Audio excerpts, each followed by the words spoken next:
The ability to make any financial decision without any assistance is what financial freedom means to me.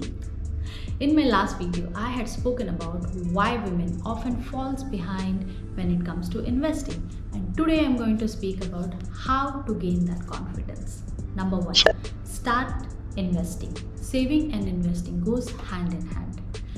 Your savings must grow to combat inflation and your portfolio has to grow, right? Number two, keep evaluating your spending behavior to keep a track of overspending and exceed of budget. Number three, build emergency fund.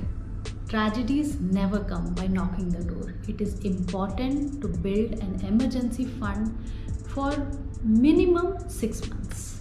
And number four, plan for retirement. Nowadays, everyone dreams for early retirement. To make this real, start planning for it as soon as possible.